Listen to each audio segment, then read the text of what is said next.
Sa Diyos ang lahat ng papuri. Isang mapagpalang at maligayang araw ng linggo po sa ating lahat. Happy UMYFP Sunday at sa ating mga kabataan din. Yan. Napakasaya ng aking puso na tumugon sa tawag ng Panginoon sa umagang ito na bahagian kayo ng salita ng Panginoon dito sa Bagong Silang UMC. It was my first time po here to speak in your service. Yeah. So, United Methodist Youth Fellowship in the Philippines, Kabataan, Agtutubo, Young People, linggo natin ito. Maari ko bang hilingin na yung mga kabataan po natin ay tumayo at para makita lang nila? Tayo. Yun. Yan, maaari po ba natin silang palakbakan? Ayan. So, ayan po ang ating mga kabataan. At naniniwala po ako na ang simbahang may maraming kabataan ay may malaking pag-asa at masaganang kinabukasan. Dahil sila ang susunod na herenasyon na tatayo, titindig para sa pananampalataya. Kaya patuloy po natin silang suportahan sa kanilang mga gawain upang kaming maging kabataan katulad ninyong mga magulang ng Panginoon ay magpatuloy sa pananampalataya. So, bakit nga po ba UMYFP Sunday ngayon? Bakit ngayon? Bakit ngayong January? So, trivia lang po. Ang UMYFP Sunday o Linggo ng Kabataan ay isinasagawa ng ating iglesia tuwing ikatlong linggo ng January. Ito ay bilang paalala sa pinakaunang National Youth Conference na naganap sa Guimba, Nueva Ecija noong tayo pa ay tinawag na Methodist Youth Fellowship. So, kung tayo ay may church conference, may district conference, annual conference, ang mga kabataan din po ay may conference sa national po. So, ayan. Ang ating Bible text po natin ngayon ay Ephesians 2 verse 10. Kaya may PowerPoint po akong ni-ready. Ayan.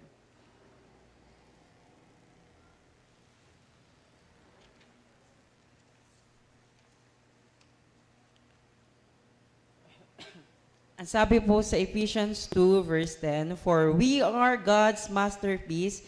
He has created us anew in Christ Jesus so we can do the good things He planned for us long ago."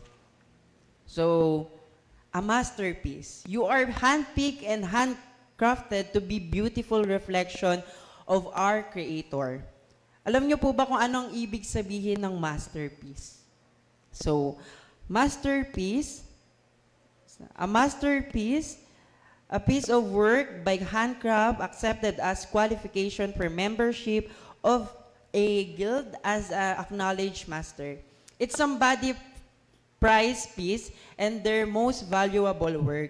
Ang isang artist po, kapag meron siyang isang masterpiece, sobrang blessed na po siya nun kasi may isa siyang masterpiece na nagawa.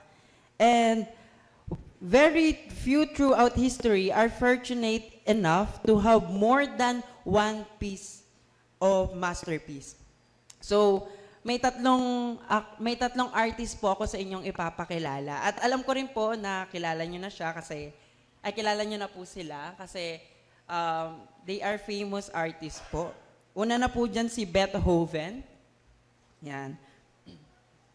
Si Beethoven was a German composer and pianist. He is one of the most revered figures in the history of Western music. So, si Beethoven po ay nagki-create siya nagko-compose po siya ng music. So, yun po. Next po natin ay si Vincent van Gogh. Was a Dutch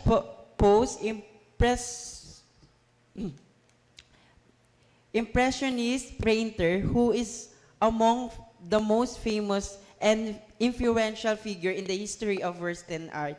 So, kung titignan po natin, next po natin. Ayan. So, si Van Gogh is a painter at ang sumikat niyang masterpiece is The Starry Night. Alam niyo po ba yung nasa gitna po? Nakita niyo na po ba siya? Or ngayon niyo lang siya nakita? So, ayan po yung pinaka-famous na nagawa or yung pinaka-masterpiece po ni Van Gogh. Next po natin. Si Michelangelo, an Italian sculptor, he created his sculpture with a single principle. He said, I saw the angel and the marble and craved until I set him free. So,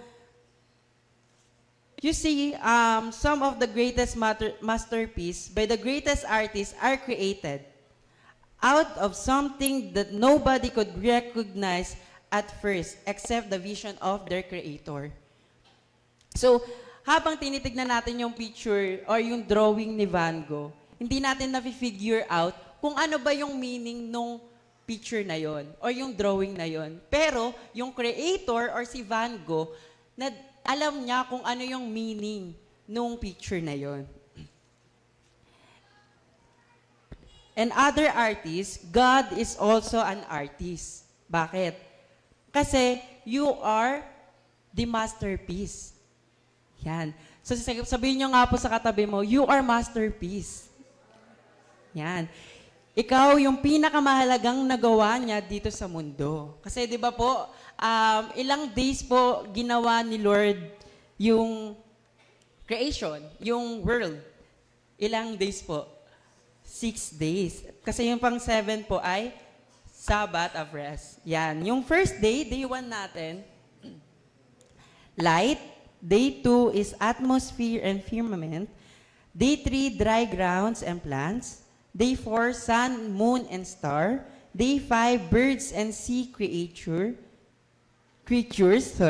Day 6, land animals and human. Yan. So, sa lahat ng ginawa ng Panginoon, ang tao, ang pinaka-importanting ginawa niya po. Tayo po ang pinaka-pinagkakatiwalaan ng Panginoon dito sa mundo. You are the worship of God. You are the product of the creative genius. Therefore, meron kang reason to live because you are reflection of God. Di ba may sinasabi po sila na kawangis natin ang Panginoon. Create tayo ng Panginoon ng kawangis niya. Yan. You have value, you have worth, you have importance, you have significance. So, kapag tayo po ba ay magpe-paint at kunyari magdo-drawing po tayo at ilalagay po natin yung drawing natin sa pinakamagandang frame at ibebenta po natin ito. Siyempre, pag binenta po natin ito, makakaroon tayo ng pera or price dahil nabenta natin ito. Pero, kung si Van Gogh ang nag-paint ng katulad ng painting mo at same frame yung nilagyan nung pinaint ni Van Gogh, the price, it would be much expensive. Mas mahal yung drawing ni Van Gogh kaysa sa drawing mo. Kahit na same kayo ng drawing at same kayo ng lalagyanan. The difference in price would have nothing to do with paint. Nothing to do with the frame. Hindi siya yung pag-stroke ng light o yung kung magkano yung ginastos mo, oil pastel ba yan, paint ba yan. Kaya siya naging mahal dahil sa artist na gumawa. The same true for you and me. Our value is based upon one who created us. Even si Van Gogh, he draw flower are covered or trees lining fields that created, or si Michelangelo na mag-create ng yung mga nakamuscle po, di ba? And their created is priceless. How much more valuable are you? Na tayo created tayo ng God. Diba? I know that your life might not look like much of a value to others or even to you. Hindi ko alam kung paano mo pinapahalagan yung sarili mo. Hindi ko alam kung paano mo nakikita yung price or halaga sa sarili mo. Or di natin alam kung ano ba yung tingin sa atin ng ibang tao. Pero dapat mong malaman that God sees the value in you because He placed it there. That's why He chose you to bring into existence.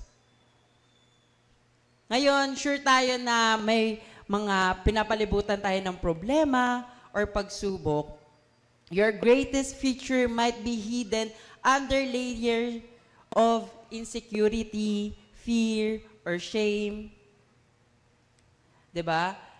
Minsan, yung talent natin na dapat i-show natin, parang binibigay natin sa Panginoon, hindi natin napapakita.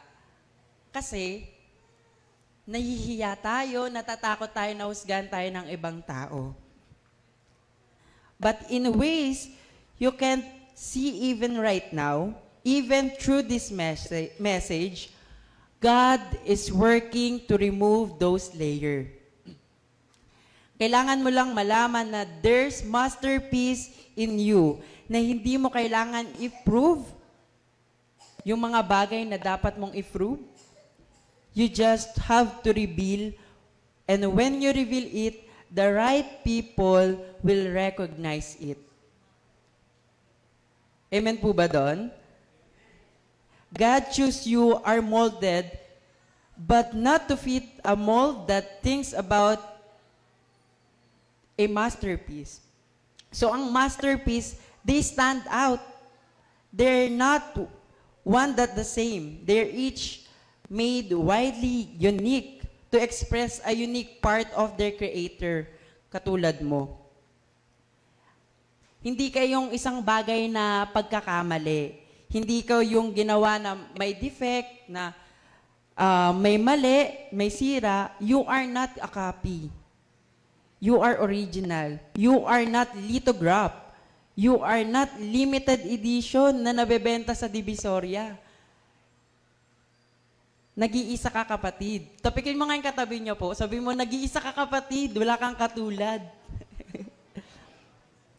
Having you, God decided that theirs would not be other you. Wala nang magiging ikaw. Kahit yung fingerprint, yung footprint natin, yung DNA natin, yung personality natin, there will never be another you. Yung mga taong ginagaya ka kung paano ka kumilos, kung paano ka magsalita, kung paano ka manamit, they can't be you. Kasi unique kang ginawa ng Panginoon. Kasi isa kang masterpiece ng Panginoon. You are the outcome of God choosing. You are the result of His steady hand. Yes, you are belong as you are with all your quirks and qualities. Because despite of them, you reflect something about God na kailangan na makita ng mundo. Katulad ng sinabi ko kanina, you start to let the world see. And you will naturally find your people and you will find your place. Di ba ang mga masterpiece po, ang artist, kapag may gawa silang magagandang art, yung mga professional, yung mga bumibili. And nilalagay nila ito sa tamang lagayan. Hindi nila nilalagay kung saan-saan lang. Di ba po? Kasi napakahalaga ng masterpiece na yon.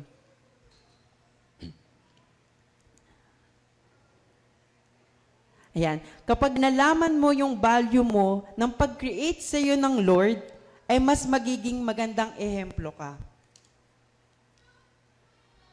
So, doon, dapat ma-realize natin na you are a masterpiece of God.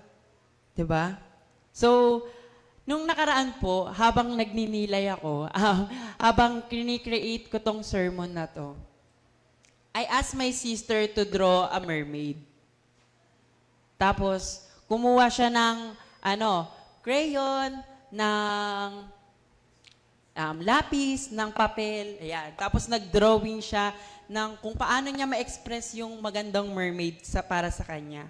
And then, I asked my mom na mag-drawing din ng mermaid. And then, ang sabi niya sa akin, she can't draw. 'Di ba?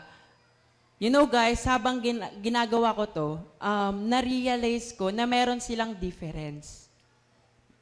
Somewhere along the way, someone told to my mom that she can't do. Nandun siya sa surrounding na sinasabihan siya na hindi mo kayang mag-drawing.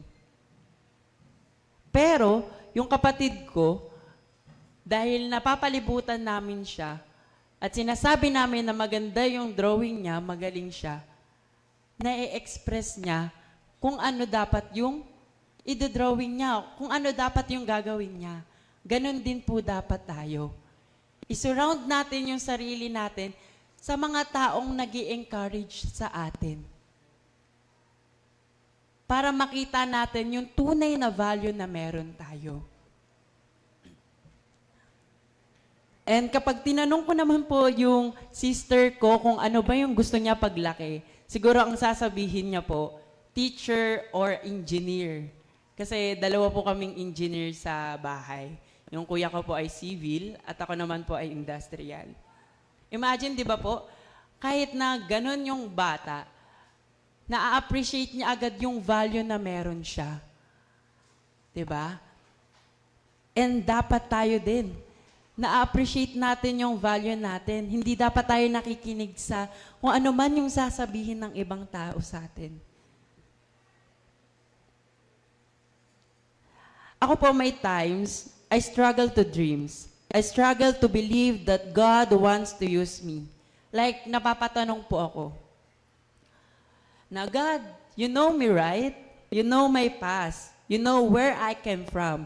You know me better than I know. Parang napapa-question ako kasi ayun yung nakikita ng ibang tao.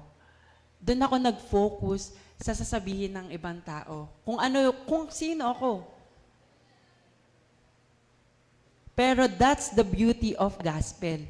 Kaya tayo binigyan ng Bible ng Panginoon. Binigyan niya tayo ng guidance.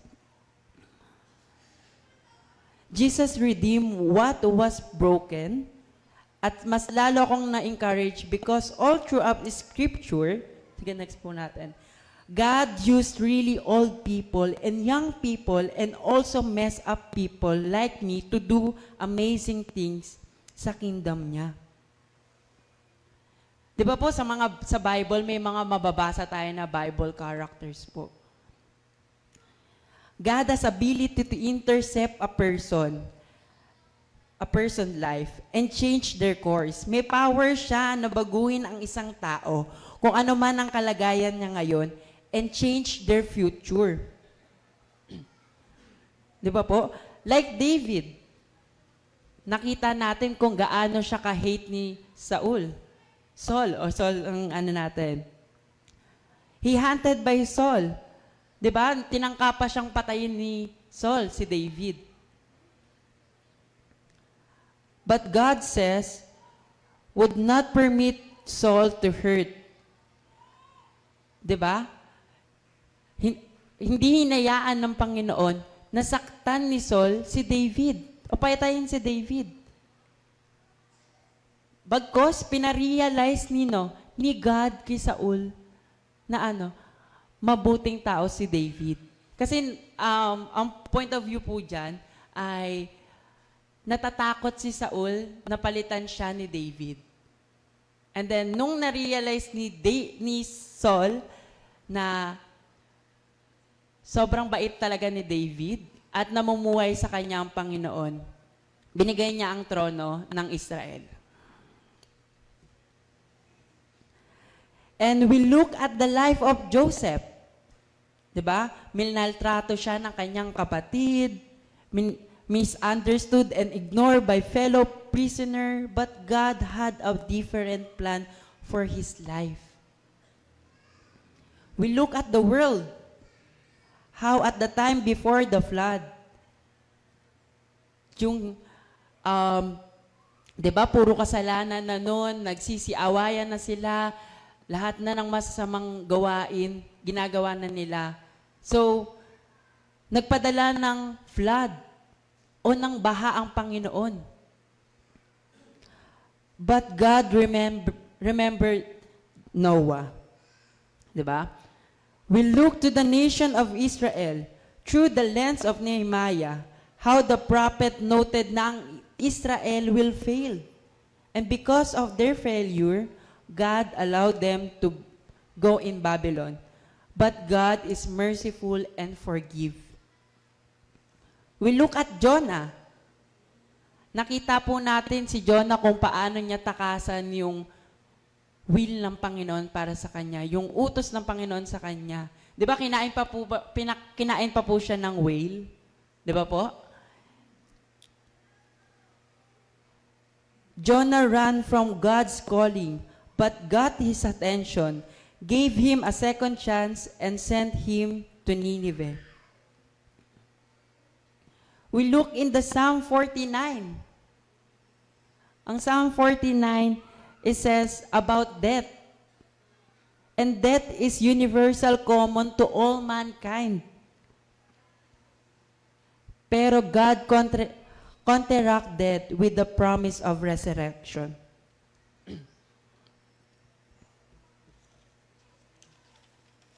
So, as a masterpiece, you and I here in this world to exemplify the power of God to restore.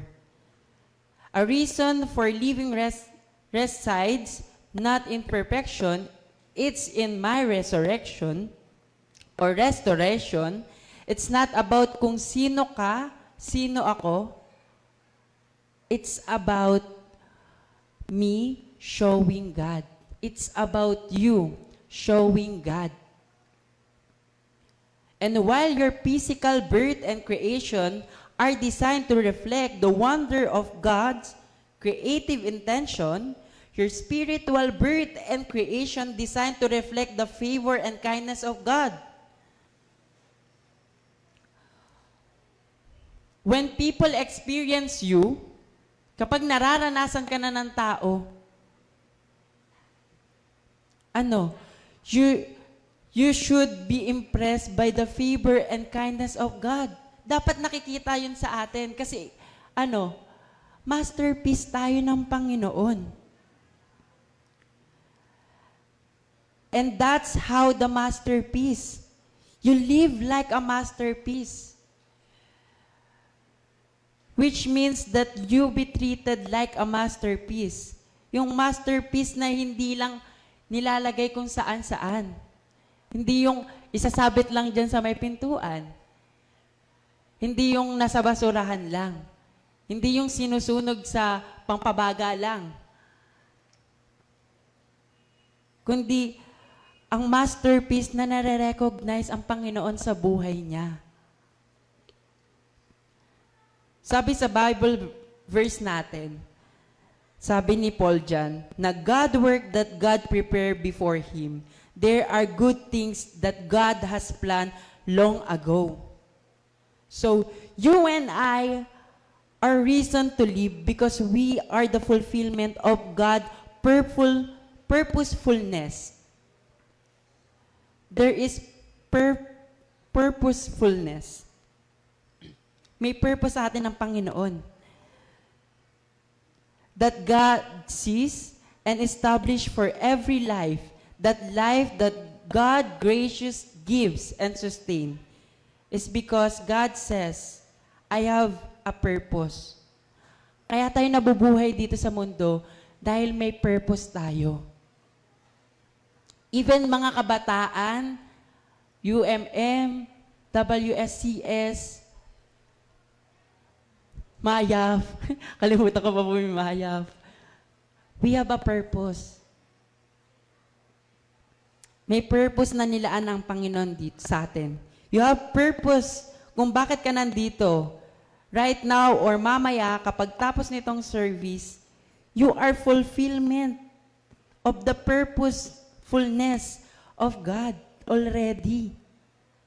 Kahit nasa paglabas mo dyan sa pinto, tapos naguguluhan ka pa rin kung ano ba yung message kanina.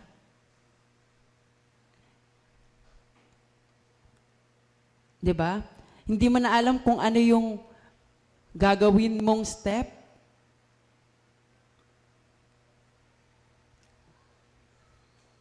Kung ano ba ang mga hakbang na dapat mong gawin, what you have done already is fulfillment of the purposefulness of God. Even though na ngayon ka lang naka-attend ng service, ngayon ka lang umupo sa harap at nakinig ng service. Kasi inuna mo yung pagmo-Mobile Legend, di ba? Pag-grocery. Even though nag-50-50 ka pa na pumunta ng service ngayon. Sinasabi ko sa iyo, kapatid, getting here was a part of the fulfillment of purposefulness of God. And God says, you have fulfilled my purpose, or as I fulfilled my purpose in you already. Marirealize mo na you have to do something. To do something good, something beneficiary, something lovely, and something amazing. Nandito ka for a reason. Hindi lang para makinig, tumalon, sumayaw, kumanta. You are essential. You are meaningful.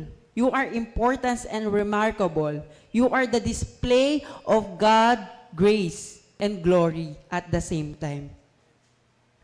You reflect the glory of God. Nandito ka, kapatid, para maging example.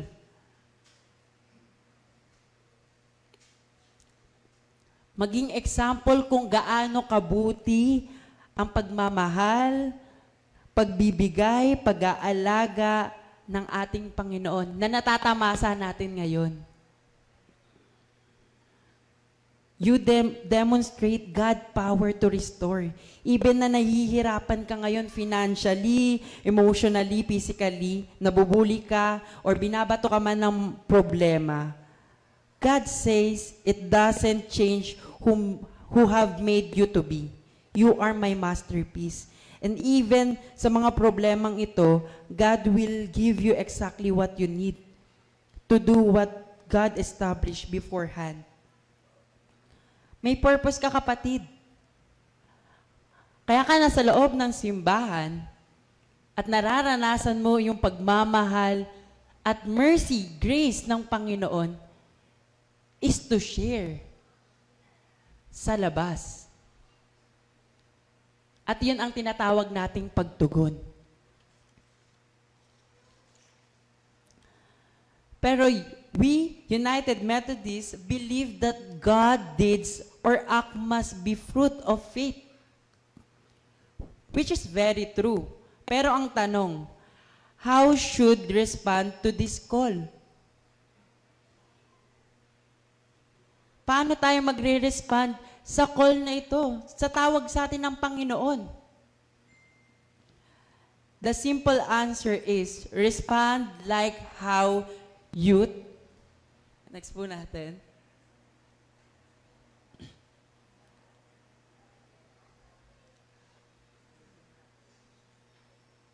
Sige po, next pa po. Yan. The simple answer is, response like how youth respond. Sabi sa 1 Timothy 4 verse 12, sige po, don't let anyone look down on you because you are young, but set an example for the believer in speech, in life, in love, in faith, and in purity.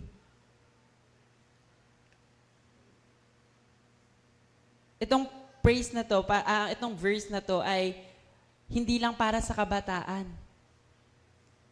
kundi yung mga taong nasa simbahan.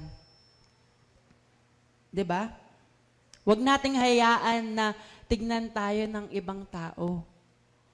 I-down tayo ng ibang tao. Bagkus mag-set tayo ng example sa ating pananalita, pamumuhay, pagmamahal, at pananampalataya. So, the simple answer is respond like how youth respond. So, may acronym po ako para sa youth. So, una natin is say yes. Sabihin po nga natin, yes. Yes. Ayan.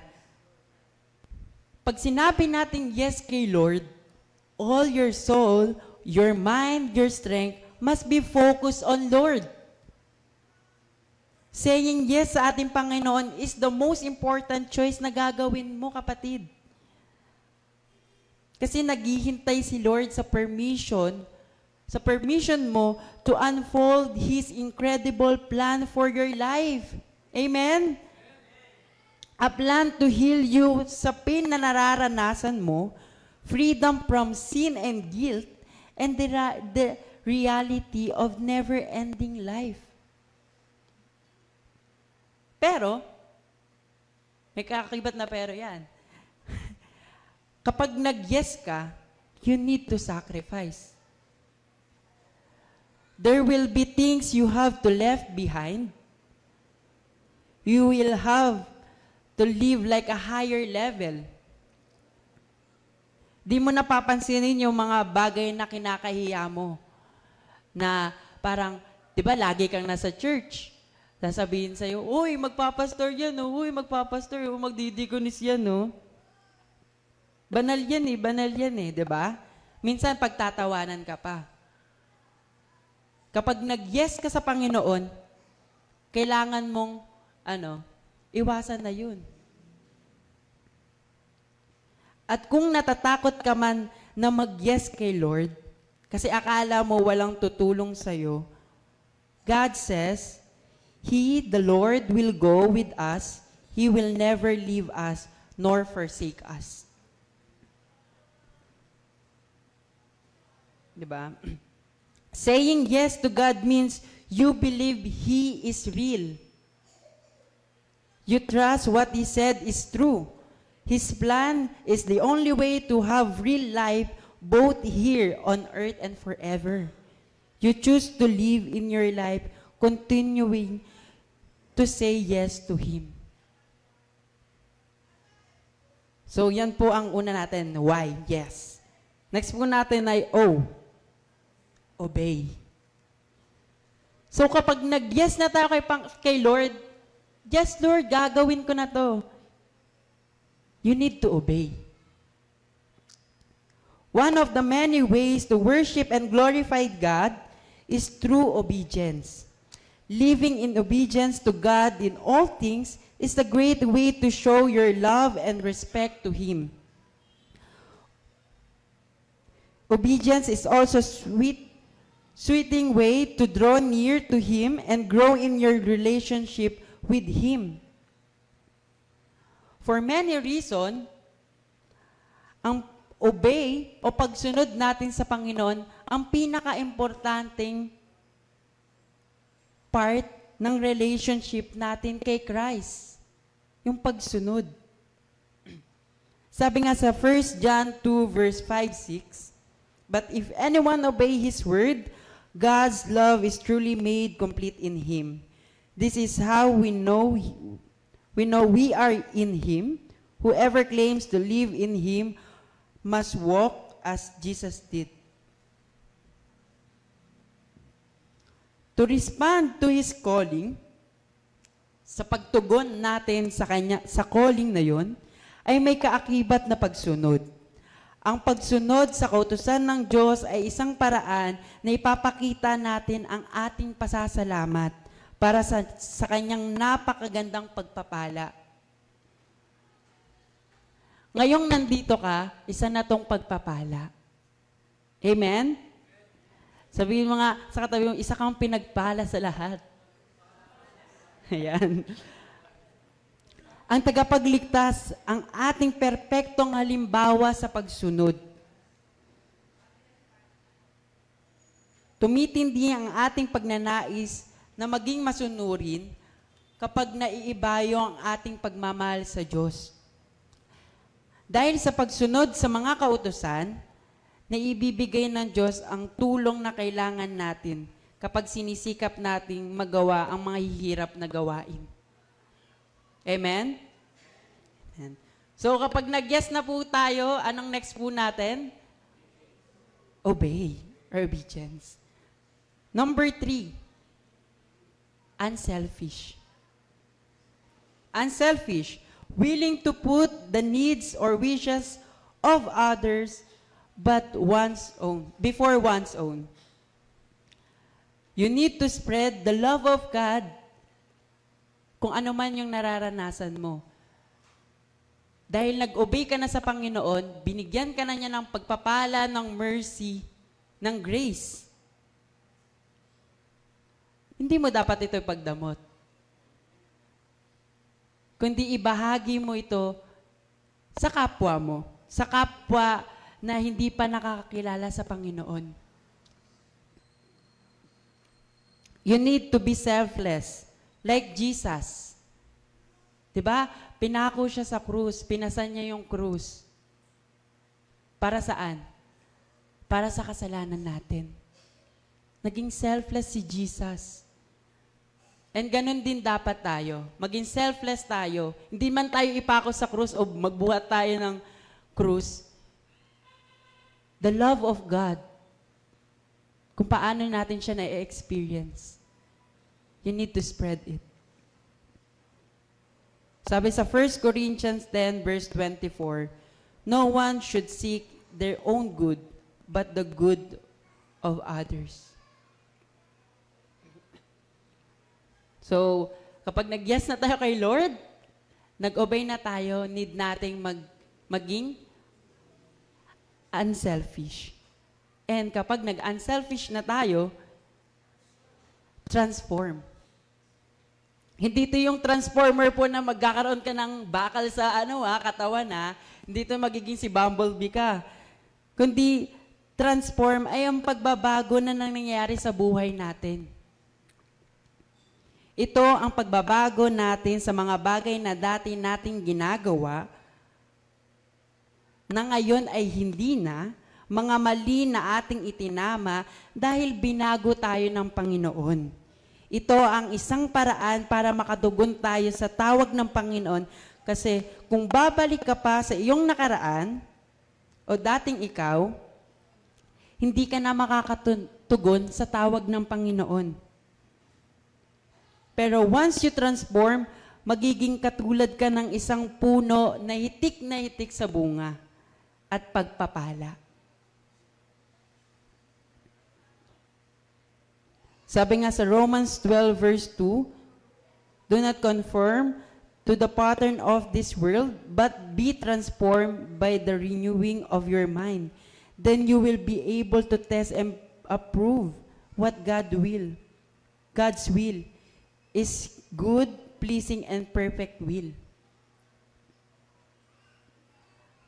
Kailangan nating mag-transform at hindi dapat tayo magpadaloy sa mundong ginagalawan natin. Although mahirap po siya. Sobrang hirap talaga. Ako, bilang leader ng mga kabataan, may mga tukso pa rin na nagagawa natin. But, para maiwasan natin yun, need nating mag-focus at mag-transform. Di ba? Need nating magbago. Kalimutan yung dating tayo at mag-focus, mag-transform sa ngayon. Okay? Gets nyo po ba? Okay. Amen po ba? Amen. Sige nga, tabikin nyo po kayong katabi niya. Sabihin, gising ka pa ba? Gising ka pa ba? Ayan. And last, gising. Ayan. And last po ay heart. May heart ka bang kilalanin ang Panginoon? A heart that yearns to know Him, to please Him in all things? Or do you have a heart for something or someone else? Kaya ka lang ba nagsisimba, nag-worship kay God to impress you or to impress someone? Kasi nandyan si crush, ganyan. all of all of us begin life with a heart for ourselves. We want our own way. And the longer we say yes to ourselves and no to God, the more our heart hardened towards Him. The Lord still seek those who have heart on Him, those who will respond to His call and obey His word. Kapag may heart ka kay Lord, di ba? Kapag nagpupuri ka sa Panginoon, kumakanta ka na may puso, alam niyo, nararamdaman niyo po ba yung goosebump? Yung tumatayo yung balahibol niyo, na parang nararamdaman mo yung presensya ng Panginoon. Di ba? Need nating, i-sacrifice yung heart natin sa Panginoon. Ibigay natin sa Panginoon yung heart natin.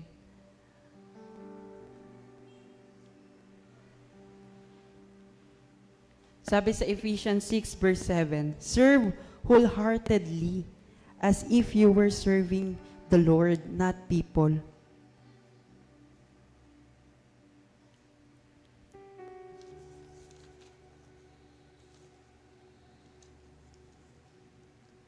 Kapag meron tayong heart sa Panginoon, siya yung pinasentro natin sa puso natin.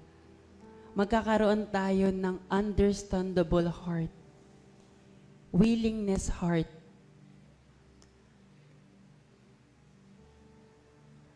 Para maipakita natin yung Christ-like na meron tayo. Kung paano namumuhay ang Panginoon, noon at noon pa. At kung paano si Jesus, di ba nag-share ng gospel si Jesus at laging pinupuntahan siya ng maraming tao. Sana ganun din tayo. Mas lalo tayong makahikayat ng maraming tao. Amen? Mas marami tayong mahikayat na tao. Kasi if you have a heart at hahayaan mong kumilos sa buhay mo, sa puso natin, ang Panginoon, mapupulfill natin yung nais niya. Yung purpose natin dito sa mundo.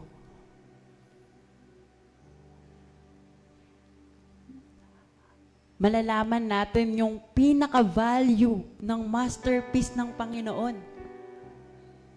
Kapag sinik natin ang Panginoon at binigay natin yung heart natin sa Kanya, malalaman natin na priceless tayo. Hindi tayo mabibili ng 3 bilyon. 3,300,000. Hindi tayo mabibili ng ganun.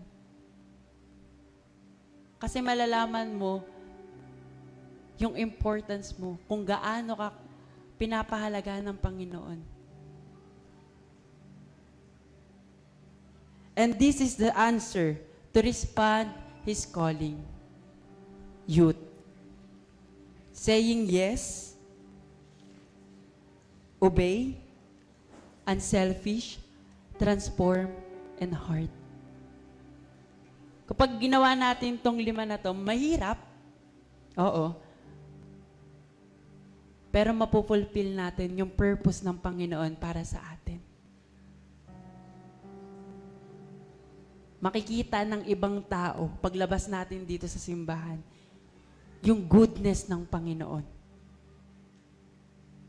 Kahit lumabas ka lang, tumapa ka lang, pagkalabas mo, nasikatan ka na ng araw, spotlight, nakita na agad sa'yo yung goodness ng Panginoon. And when you talk,